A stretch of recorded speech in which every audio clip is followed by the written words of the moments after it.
Alright guys, such comic again saying, hope you're doing well and enjoying your day so far. The OpTic turnaround this season is one of the craziest stories that we've ever seen in the history of Call of Duty esports, or maybe just esports as a whole. And Mercules is talking about what it took for those guys to get their mental in a position where this was actually possible. Mercules believes that there's so many other players in the league, even if they went 0-9, they lost a few series in a row, they would be mentally compromised, maybe not even just for the year, but potentially for their entire career. Shotzzy and the OpTic guys, they managed to turn it around. They kept the belief that they could have a comeback in the season, and at the end of the year, they dominated emphatically. Very much enjoyed your thoughts in the comments. Hit the like button if you enjoy. Subscribe if you're new as always. I greatly appreciate it. Plenty to get into. This is Kremp, by the way. Tomorrow and Sunday, he's going to be racing at the Canadian Tire Motorsport Park in, well, it's kind of funny because he says, "What's up, Toronto?" But it's not really Toronto. It's kind of like calling where the World Championship for Call of Duty was Toronto, but it's a very high-speed track as far as I understand, so wishing Kremp the best this weekend. There was also a bit of fun here, right, because Temp was on the Dope Jack show, had a generational performance, and he was talking about Sib a little bit, and he said, look, Dante just needs to learn when to shut up, right? Because he was talking the other day about Huke, and there was quite a bit of drama. And Don was like, look, Sib's kind of like me, he just needs to know when to shut his mouth. And I thought that was all rather entertaining. What I did find funny about it, though, is like these tweets from a couple of days ago now, where Sib's just, I mean, like, he's beefing with this guy called Random CDL Takes, and his profile picture is Sim in a clown thing. So it's just pretty funny, isn't it? But I just think it's funny that Sim will even just engage with this, because obviously, like, who cares, right? But Sim just loves it, right? So he wanted to get into a bit of back and forth, and that's what he did. So this is what Sim does. On some level, I respect it. We'll see how the Cloud9 guys get on, because we know that it's a very, very big talking point indeed, what Cloud9 decide to do, and also where Sib goes. Like, let's not forget, there was talk, and maybe there will continue to be talk at some point, but I doubt it now, Sib to OpTic, right? For a while, this was a thought process that maybe it could be Shotzzy, Pred, Sib and Dashy. That was a talk. Then, of course, it made more sense to get Kenny instead. And now, Sib is probably never going to be in that conversation to join OpTic as a flex player, even though for some time it was a consideration, I'm sure. It maybe never made the most sense, and I wasn't really sure it was the right fit, precisely. But now with Mercules, there is, you know, no doubt who the flex player of that franchise is going to be for at least some time to come. And with Pred gone, makes it less likely, given the relationship those guys have, that, you know, he would be going to OpTic instead. Pred to Falcons, Sib to Falcons, therefore has been the other discussion, that maybe Sib could go along with Pred to the Falcons, but that would require some sort of a buyout. We know how the guys on Cloud9 tend to operate, so it wasn't happening yet, maybe it's not going to happen, but it's a consideration to have, because, you know, Cloud9, they would be engaging in those conversations, I am sure. Maybe after the World Cup, it's a conversation that goes further. They've put Xnid to the flex. So, you know, Pred on the SMG, there's rumours that Falcons might want to go and get aBeZy. So you're talking maybe a Pred, aBeZy duo with maybe you keep Xnid and you bring in Sib. Like, is that the play? I don't know, a little bit confusing to me what makes the most sense there for the Falcons going forwards, but intrigued to your thoughts in the comments. Now, this might be what we have to call the Shotzzy Dashy duo, right? B2B, back-to-back.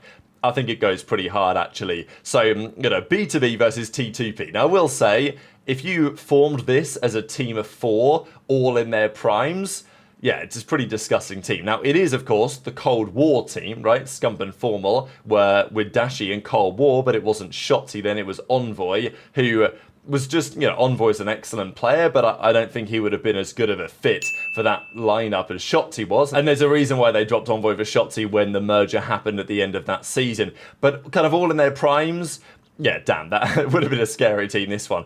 Now, I think this goes to show why it becomes very difficult to compare different eras in Call of Duty, because, you know, T2P, Scump and Formal, they played 51 events. Their record was 255 in 80, which is, you know, is pretty insane. Like, OpTic's record is good in recent years. Like, it's solid. But it's nothing like that. You know, their average placing was insane, and honestly, it was dragged down a bit by Cold War, dragged down a bit by, you know, a couple of events in World War II, I guess, but apart from that, it was pretty brutal in the favour of them compared to the other teams. And I think the Grand Finals and event win stuff is kind of remarkable, right? So, look, when T2P were playing, there were more tournaments. It was a different type of era to what we have today. but they made 27 grand finals as a duo and won 20 of them, which is a pretty insane rate of return, right? Like Crimsix's record in finals is also in the 70s%. I think Scump's record in finals is like 75%. So, it's an incredible record that he has. And yeah, 20 event wins out of 27 grand finals. Like, those are really impressive figures and tough to beat by anyone, really, in the history of COD.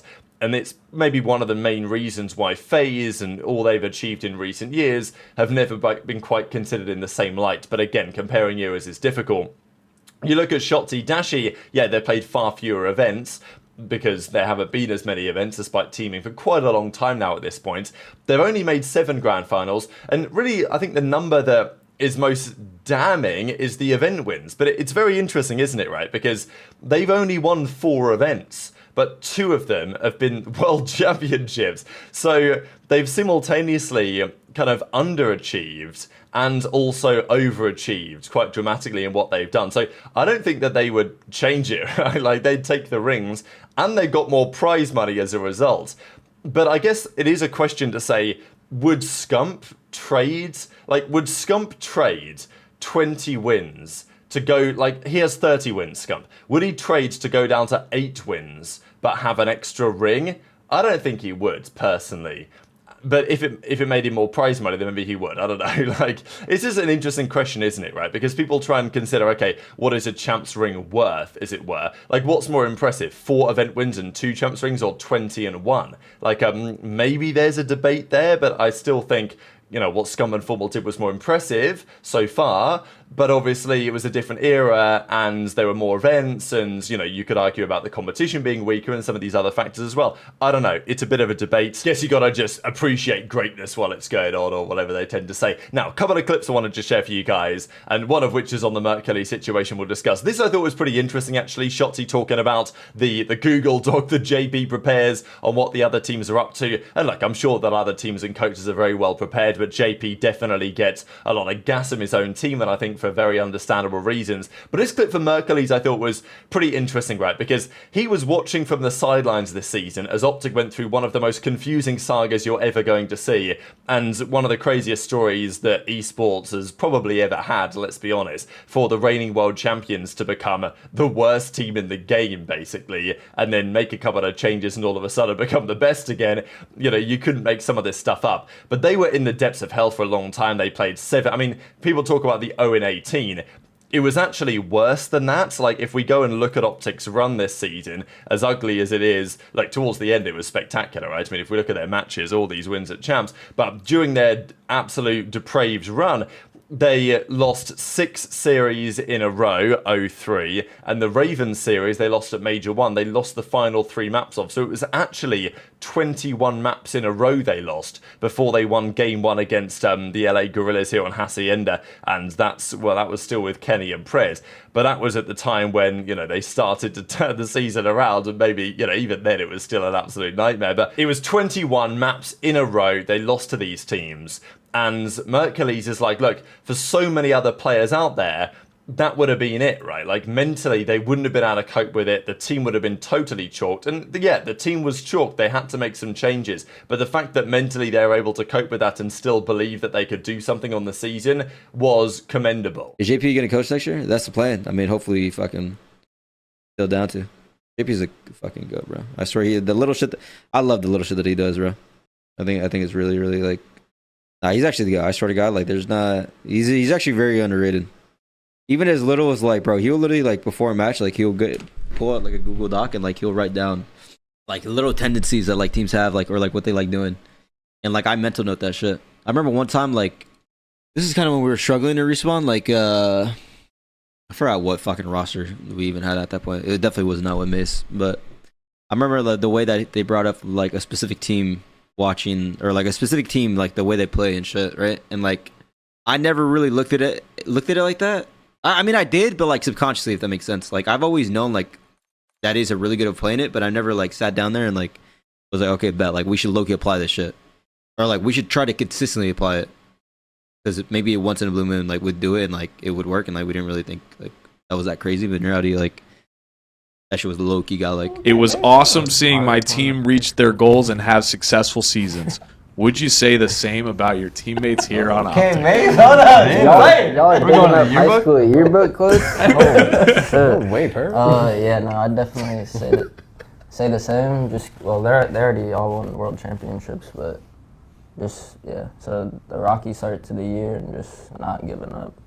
Hell yeah. 'Cause a lot of people 0-18, bro. Their shit's chalked.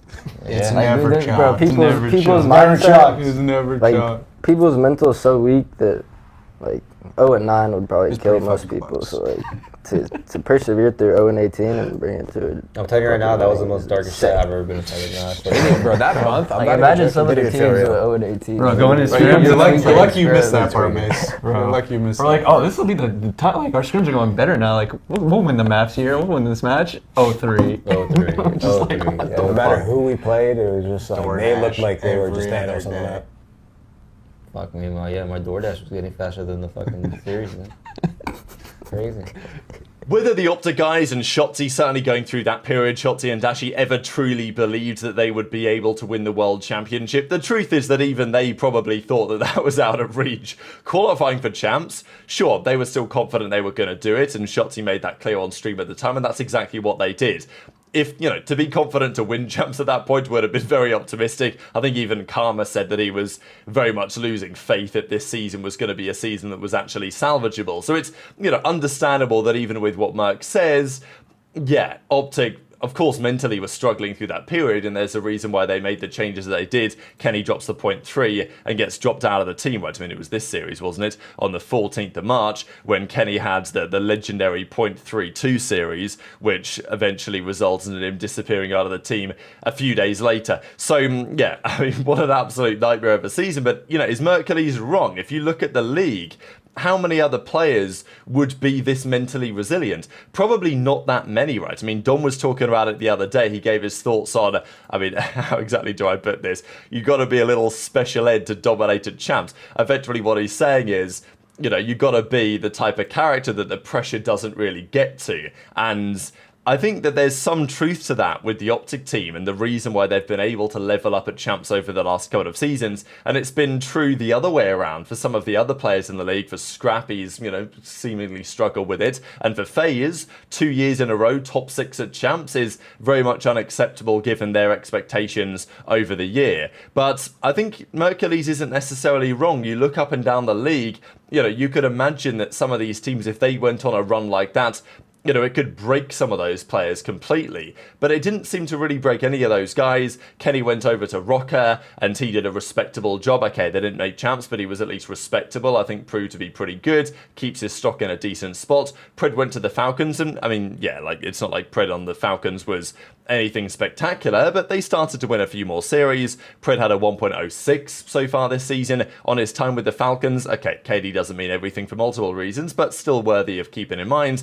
And then the OpTic guys, they turned it around with OpTic in pretty, unimaginable circumstances. So, yeah, I think Mercules, just the more he talks, the more he kind of impresses me. Like, I think he has the right attitude. I think you can tell that in his play and in the way that he acts. And other players, even, challenger players, aren't necessarily built like that at all. So, a rare find for sure. I don't know if there's many others out there in challenges. Obviously, there's been talk about Envoy's statement, right, when he said that, there's no talent in challenges, and the comment that he made at the time, that was understandably controversial. But was he wrong? Maybe he was, but I don't think he's wrong about the general perception that challenges is not well supported and isn't producing the talent that it used to. Yeah, there might be diamonds in the rough out there like Mercules, but it doesn't mean that challenges is all of a sudden fixed, although it does make the scene more entertaining that this kid does exist. But very much into your thoughts on all of this stuff in the comments. Hit the like button if you enjoyed, subscribe if you're new, take care, and I'll see you next time.